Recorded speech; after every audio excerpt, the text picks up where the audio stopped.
कल मेरे पास एक दोस्त का कॉल आता है दोस्तों।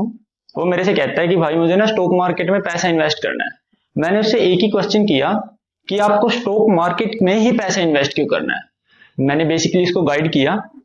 हो सकता है आप भी नए हो स्टॉक मार्केट के अंदर, मैं आपको भी उसी तरह गाइड करूंगा। नमस्कार दोस्तों, माय नेम इज रोहित। आज मैं आपको सिखाने वाला हूं कि आपका स्टॉक मार्केट के अंदर पहला कदम क्या होगा। आप क्या कर सकते हैं स्टॉक मार्केट के अंदर। सबसे पहले एज अ बिगिनर आप वहां से प्रॉफिट कैसे जनरेट कर सकते हैं। जब मेरे पास मेरे दोस्त का कॉल आता है दोस्तों, मैंने उससे यही क्वेश्चन किया कि भाई आपको स्टॉक मार्केट में ही इन्वेस्ट क्यों करना है। मैं बेसिकली यही जानना चाहता था कि उसने स्टॉक मार्केट में ऐसा क्या देखा या क्या सुना जिसकी वजह से वो स्टॉक मार्केट की तरफ आकर्षित हुआ। मैं आप लोगों से भी यही जानना चाहता हूं कि आप लोगों ने ऐसा क्या देखा या क्या सुना जिसकी वजह से आप स्टॉक मार्केट की तरफ आकर्षित हुए। आपने देखा कि कोई बंदा है जिसने पैसा लगाया था स्टॉक मार्केट में, उसका पैसा 2x 3x या 4x हो गया।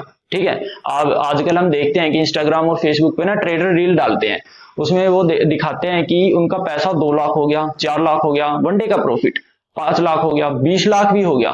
क्या आपको इस वजह से अट्रैक्शन हुई स्टॉक मार्केट की तरफ?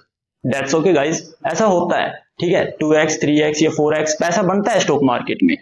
लेकिन क्वेश्चन ये आता है कितने टाइम में। ट्रेडर ने 2 लाख 3 लाख या 4 लाख का प्रॉफिट किया, लेकिन कितने पैसे लगा के? क्या उसने 10,000 से 4 लाख का प्रॉफिट कर दिया? अब आप बोलोगे कि भैया तो हमने सोचा ही नहीं। ऐसा भी हो सकता है? नहीं, 10,000 से कोई 4 लाख नहीं कमा सकता। अब आप लोगों ने ना एक डायलॉग सुन लिया कि स्टॉक मार्केट एक इतना गहरा कुआं है कि पूरे देश की प्यास बुझा सकता है। दैट्स ओके, बुझा सकता है। कैसे बुझा सकता है इसे समझते हैं। होता क्या है दोस्तों, जब आपके पास ना पैसा होता है, व्हेन यू हैव मनी, तो जो मनी है वो लगातार अपनी परचेजिंग पावर कम करती जाती है।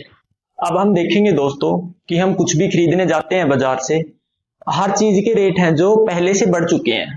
आप चाहे किसी भी फील्ड में हो, आज से 5 साल पहले रेट कुछ और थे, आज कुछ और हो चुके हैं।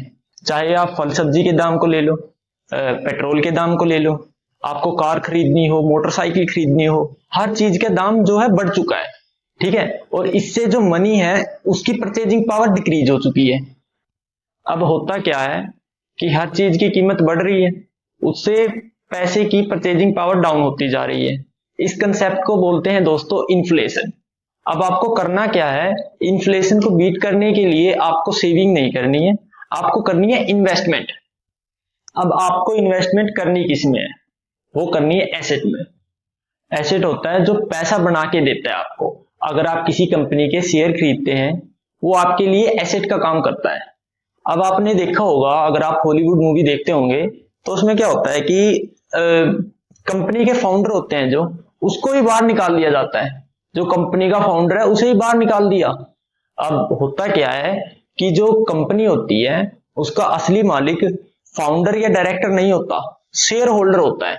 आपके पास अगर किसी कंपनी के 50% से ज्यादा शेयर हैं तो उस कंपनी के मालिक आप हैं। तो जब भी आप किसी कंपनी के शेयर खरीदते हो तो आप उस पर मालिकाना हक खरीदते हो। अगर आपने किसी कंपनी के शेयर खरीद लिए तो आपका पैसा उस कंपनी की ग्रोथ पे डिपेंड करता है कि जैसे जैसे उस कंपनी की ग्रोथ होगी वैसे वैसे उस कंपनी का शेयर बढ़ेगा और वैसे आपका पैसा डबल होगा। आपका पैसा जब डबल होगा जब कंपनी डबल होगी। जिस भी कंपनी के आपने शेयर खरीदे हैं अगर वो डबल होगी जब आपका पैसा डबल हो जाएगा। तो इस तरह से शेयर मार्केट में पैसा डबल होता है। अब अगर आपको इन्वेस्टमेंट करनी है तो उसके लिए आपको ना डीमेट अकाउंट की जरूरत पड़ेगी, क्योंकि जो इन्वेस्टमेंट है वो बैंक में नहीं होती, उसके लिए आपको डीमेट अकाउंट की जरूरत पड़ती है। अब डीमेट अकाउंट होता है पेपरलेस डीमेटलाइज अकाउंट, जिसके अंदर हम पैसा इन्वेस्ट करते हैं, म्यूचुअल फंड खरीदते हैं, ट्रेडिंग करते हैं, हर चीज डीमेट अकाउंट के अंदर ही होती है। आपको अगर डीमेट अकाउंट चाहिए तो हमारी डिस्क्रिप्शन में आपको लिंक मिल जाएगा, आप अपस्टॉक डाउनलोड कर सकते हैं। एज अ बिगिनर मैंने भी अपस्टॉक से ही शुरुआत करी थी। उसमें आपको 2 ऑप्शन मिल जाते हैं, Upstox for trader, Upstox for investors. ठीक है, आपको कुछ नहीं करना है दोस्तों, आपको सीधा लिंक पे जाना है। आपका लिंक सीधा वो ऐप स्टोर या प्ले स्टोर पे खुलेगा, आपको वहां से अपस्टॉक डाउनलोड करना है। उधर से आप अपस्टॉक पे अपना अकाउंट बनाइए, केवाईसी कंप्लीट कीजिए, उसके बाद आपका अकाउंट स्टार्ट हो जाएगा, आप उससे इन्वेस्टमेंट स्टार्ट कर सकते हैं। अब जब आपका एक बार डीमेट अकाउंट बन जाए उसके बाद आप फंडामेंटली स्ट्रॉन्ग कंपनीज में अपना पैसा इन्वेस्ट कर दीजिए। अब आप बोलेंगे कि भैया हम तो नए हैं, हमें तो पता नहीं फंडामेंटल क्या होता है, शेयर कैसे ढूंढे। चलो हम आपको आगे आने वाली वीडियो में ये सब सिखाएंगे। अभी के लिए हम मान लेते हैं कि आपने फंडामेंटल स्ट्रॉन्ग कंपनी जैसे कि रिलायंस, नेस्ले, टाटा स्टील और एशियन पेंट में इन्वेस्ट कर दिया। तो जब आपका पैसा एक बार इन्वेस्ट हो जाएगा तो आपकी ट्रेडिंग साइकोलॉजी या स्टॉक मार्केट को लेके जो साइकोलॉजी है वो बिल्कुल चेंज हो जाएगी। क्योंकि जब पहले आप स्टॉक मार्केट को बाहर से देख रहे थे, अब आपका पैसा इन्वेस्ट हो चुका है, आप अब स्टॉक मार्केट के बारे में जानना स्टार्ट करेंगे, पढ़ना स्टार्ट करेंगे। इससे होगा क्या कि आपकी ना स्टॉक मार्केट की जो लर्निंग है वो ग्रोथ करेगी, ठीक है, वो बढ़ती जाएगी। अब मैं मान के चल रहा हूँ आप लोगों को ना कुछ भी नहीं आता, ठीक है। तो फर्स्ट स्टेप क्या है एज अ बिगिनर के लिए कि ना आप स्टॉक मार्केट में कुछ अमाउंट ऑफ मनी इन्वेस्ट कर दीजिए। मैंने आपको बता दिया कि आप स्टॉक पे आपको अकाउंट खोलना है, आप उधर जाके इन्वेस्ट कर सकते हैं। लेकिन अगर आपको रातों रात करोड़पति बनना है, अमीर बनना है, आपके अंदर पेशेंस बिल्कुल नहीं है, तो स्टॉक मार्केट आपके लिए बिल्कुल नहीं बनी है दोस्तों। आप इससे जितना हो सके उतना दूर रहिए। अगर आपको वीडियो इंफॉर्मेटिव लगी हो, आपको कुछ सीखने को मिला हो, तो आप हमारी वीडियो को लाइक कर सकते हैं, आप शेयर भी कर सकते हैं अपने दोस्तों के साथ। और ऐसे ही स्टॉक मार्केट लर्निंग वीडियोस को देखने के लिए आप हमारे चैनल को सब्सक्राइब भी कर सकते हैं। आपको जिस भी टॉपिक पे वीडियो चाहिए आप हमें कमेंट कर सकते हैं हमारी वीडियो के नीचे, हम उसी टॉपिक पे वीडियो बना देंगे। हम मिलते हैं दोस्तों अगली वीडियो में। जय हिंद, वंदे मातरम।